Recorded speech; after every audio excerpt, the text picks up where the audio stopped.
Maraming nagtatanong sa akin kung talagang ano yung mga sikreto, especially ko, ano yung sikreto ko, bakit ako yung top 1, bakit malaking kinikita ko, bakit napaka-successful ko.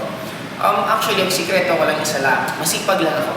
Masipag akong trumabaho, araw-araw ang ginagawa kong mundo pa rin is networking. Hindi pa rin ako nagpapahinga. Paminsan nga ako naalala ko, nasa US na ako. Nasa US ako, kachat ko yung mga downline ko, minomonitor ko yung team building nila. Just imagine mo, nasa US na ako, nagbabakasyon ako, pero nagtatrabaho pa rin ako. Akala ng iba, meron kaming ganito. Ano to? Magic words para yung kausap namin sumali. Parang pag meron kaming ginagawa na pag lahat ng kausapin namin sumasali, actually it's not true. Bakit? Hanggang ngayon, sa laki ng result ko, nare-reject pa rin ako. Nai-Indian ako, meron pa rin hindi sumasali kung hindi naniniwala sa akin. Guys, ito na lang.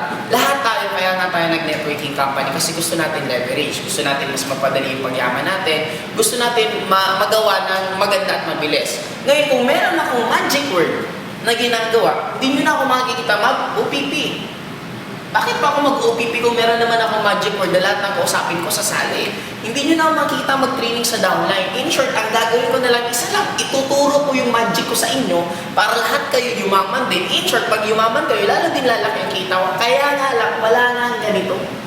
Ano meron kami? Isa lang. Ito ang laman ko. Maraming tao, maraming distributor, sila tulog na, ako gising pa. Imagine mo ngayon, alas 2 na ng umaga, anong ginagawa namin? Nag-iisip pa kami, paano namin lalong mapalaki yung grupo namin. May mga ibang tao na tulog pa, ako gising na naman. Bakit? Tumatrabaho na naman ako. May ibang tao kinakausap isang araw isa, ako 10. Yun ang laman ko, bakit ako? Kaya kung gusto mo maging top earner dapat, kung 10 kinakausap ko isang araw, dapat ikaw 15 o 20. Kung gusto mo akong habulin, kung gusto mo lang pantay ang kinikita ko, kung 10 ang kausap ko isang araw, dapat ikaw 10 din. Kasi ang nagiging dilema ng iba, gusto mo habol sa amin. Kaya kinakausap nga namin 10, siya naman isa. O paano ka habol mo? Kung kami tumatakbo, ikaw naglalakad. Dapat kung kami tumatakbo, ikaw nagbumotor. In short, uulitin ko, ang sekreto namin isa lang.